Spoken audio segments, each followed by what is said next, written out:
Hi, welcome to Jovie's Home. I post new videos every Tuesday and sometimes Thursdays. Today, I am sharing with you 6 lies that America told me. All right, sorry, that was a little bit clickbaity, but the real thing that we're talking about today is 6 myths or false beliefs that I had coming from America into Europe, and things that I really believed were true because America told me and they were actually not true. So if that sounds good to you, why don't you come on in, kick off your shoes and stay a while. I'm really glad you're here. So let's start out with the Dutch word of the day. And I think that it's very fitting that we have the Dutch word of the day be what the word for United States. And that is Verenigde Staten. Verenigde Staten. You guys know I have to do a little disclaimer because about maybe a little bit over a year ago, I posted a video talking about why I would never move back to the United States. And that video is my number 2 best performing video of all time.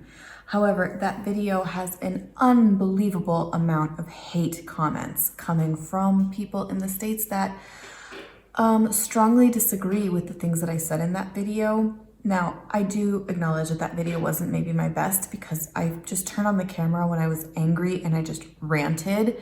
But now I've really collected my thoughts, and these are 7 points that specifically if you're watching in America, I hope that you can just listen and understand and be open-minded about the things that I'm saying. And I'm not saying them to bash on America because I hate America. It's actually quite the opposite. Like, if I hated America, I would give no attention to it. I would give no time on my channel to it. I would not give it any space on my platform. But because I actually really want to see it improve because I care about it is the reason that I make these videos. Just like with my own children, when they're doing something wrong, sometimes you have to point out the things that are wrong so that they can learn and do it right next time. You know what I mean? That's this. That's where my heart is. We're gonna stop with the disclaimers, but that's my stand, okay? Let's do this. Number 1, the approach to poverty and disability. And I felt, or it was my impression, again, in the United States, that poverty needs to be not seen, you know? So what they would do, or what is done in a lot of cities, is you have districts or areas, the projects or whatever, where you have social or low income housing, and they're kind of lumped in one area. And then you have everyone else that is not on social housing or benefits living in another area. This kind of division or divide creates 2 very different Americas. The glam, rich America that some people see, and then the very, very impoverished, awful America that is the reality for so many millions of people.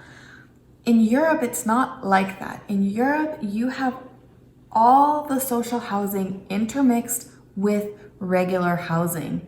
And I think that for me, it was a big wake-up call to see how that looks and how it actually functions.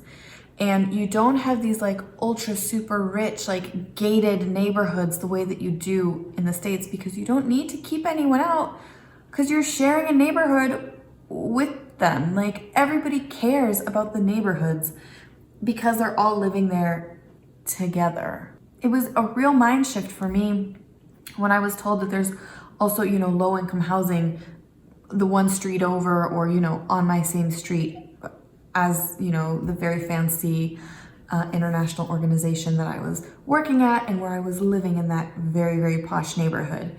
And at first, no lie, I did not like it because I was afraid, because I had come in with this mentality that anyone who's poor is gonna wanna rob me or steal my bike, and that's just not the case. Because I didn't live among poorer people, and because I didn't have experiences and interactions with them on a regular basis, I had all of these judgments or preconceived notions about them in my mind that were wrong, that were absolutely wrong. And now, by living in the European or the Dutch way, whatever you want to call it. Like, I see it very, very different. Number 2, government funded or government organized healthcare is not awful. It isn't. It isn't awful. In my experiences with healthcare in Europe have actually been better than in the United States. When we talk about healthcare in Europe, there is something that really, really stands out to me in my memory. This is an old clip, but this was something that really had an effect on me at the time. And that was Rick Santorum talking about the Netherlands and these death panels that, you know, under the healthcare system of the Netherlands, and because euthanasia is legal here, that basically once you're of a certain age, you just get... It's not true. This shit does not happen here, okay? Like, it is not true. You don't become a burden to the healthcare just because you're older. And in fact, I would argue that because Europeans have more access to regular health, like regular checkups and doctor visits and things, because we have insurance that is affordable or free, depending on which European country you live in, you're gonna be able to treat and diagnose things earlier before they become a real problem and you end up in the emergency room. So, you know, that whole thing of like, ooh, the healthcare really sucks if you are living, like if it's government regulated or government funded, it's a lie. It is a lie. It is not true. That is not reality. Okay, that is not reality. 3, working without rest or without holidays does not mean that you're working hard. I know that I definitely had some PTSD, I guess I would say, about working. When I first moved to the Netherlands from the States, I really had a lot of issues with taking a sick day or, you know, like going on holiday for more than a couple of days at a time. Like actually, let's say going for 2 weeks in the summer and not feeling guilty about that. In America, we're really taught to believe that, you know, you are a good worker or you are a hard worker if you are coming to the office early, if you're leaving the office late, if you don't take a sick day, never, you know. So yeah, feel free, come into your workplace with your slimy nose and your infectious cough. Make everybody else sick. We'll all be here sick together, and that's gonna be an efficient and effective workforce. Like, come on, like, I really, really struggled with these thoughts. You know, as I mentioned, taking holidays was like something that I really had to adjust to, and feel like I'm not letting down my employer because I'm actually making use of my rights. So that was definitely a big thing for me. So Americans, like, I really hope that you understand that you are not a shitty employee if you take a day off. This brings us to point number 4. Capitalism and consumerism are not the most worthy of ideals. When I lived in the States, my absolute favorite pastime was shopping. I loved going shopping for clothes, for, you know, makeup, whatever, shoes. Oh, I love shopping for shoes and bags and things. And I was doing it all the time. Like, anytime a friend wanted to go hang out, like, oh yeah, let's go walk around the mall, let's go shop a little bit, you know. It was always about getting more stuff, more new stuff, like showing off that stuff. And if you look, I mean, now how much things have changed. If you look through the videos on my channel, you'll see that I think I bought new clothes like once in the 2 years that I've had my channel. So I'm re-wearing the same clothes that I've been wearing for ages, and I'm going to until I don't, you know, fit them or until I need something new. But this whole aspect of like consumerism and buy stuff, it loops into that. Like, you have to keep working so you can keep buying, so you can keep working, so you can keep buying. And that's how they trick you into like not being able to be like, oh, let me work a little bit, let me go on a vacation because I'm going to pay for that, and then like I'm just gonna, you know, not necessarily buy all new clothes all the time. So there's these like fallacies and these like things that are just not logical or they're not right, you know? Consumerism and capitalism play a huge role in that.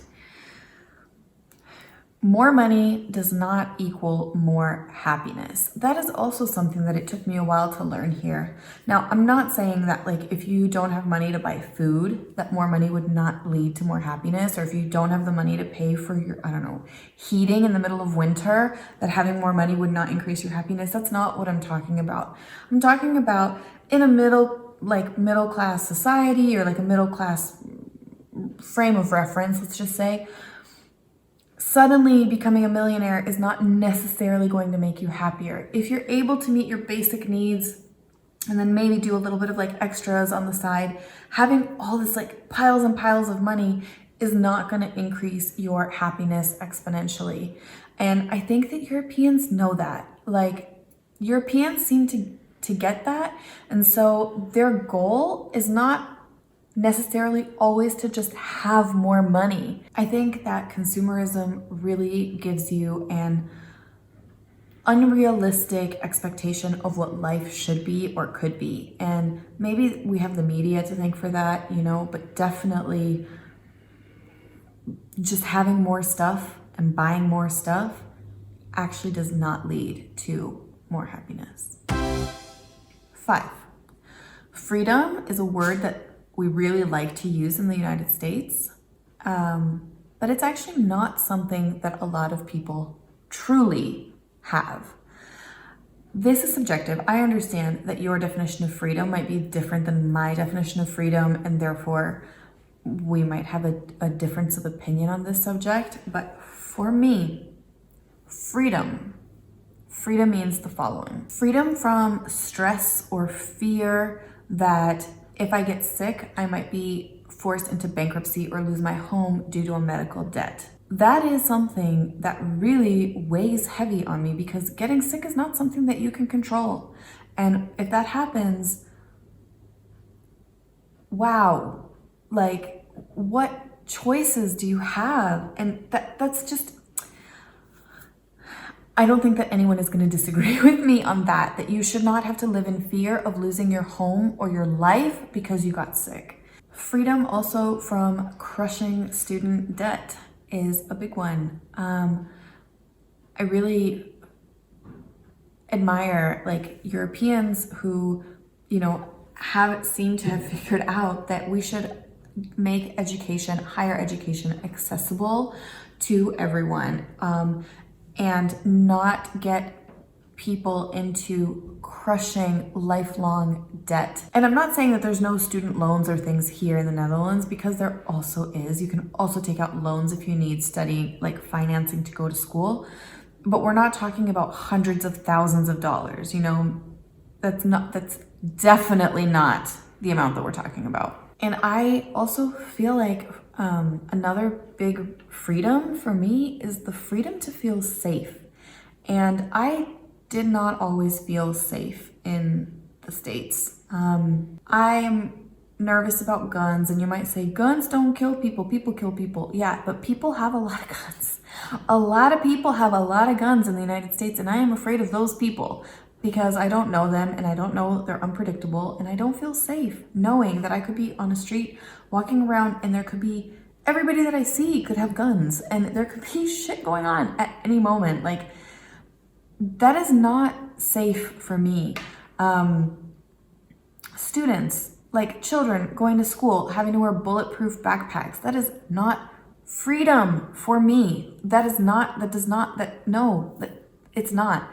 Yeah, so that some guy can have freedom to have as many guns as he wants. Now all these children have to wear bulletproof backpacks to school? Like, how is that freedom? That's definitely not freedom under my current definition. I'd be interested to hear what you guys think about all of these things. So, socialism and social democracy are two different things. The Netherlands specifically is not socialist, it is a social democracy. These two things are different, and if you don't know the difference, please educate yourself, because calling Europe socialist is wrong and is not the case. That's it. That's my rant. These are the 6 myths or lies that I was told that I now see the error in them and don't believe them anymore. So thank you guys for watching. Thanks so much for coming over today. I really hope you liked this video. If you did, please give it a thumbs up. Leave your comments below. I'm very, very curious what kind of discussion will be sparked by this video. Thank you guys so much for coming over. Thanks for spending some time with me. I hope you enjoyed this video. Give it a thumbs up. If you haven't already, please click subscribe. We're trying to get to 20,000 subscribers by the end of the year. You can make that happen. And yeah, I really appreciate you watching to this part. Thank you very much, and I will see you in the next one. Bye!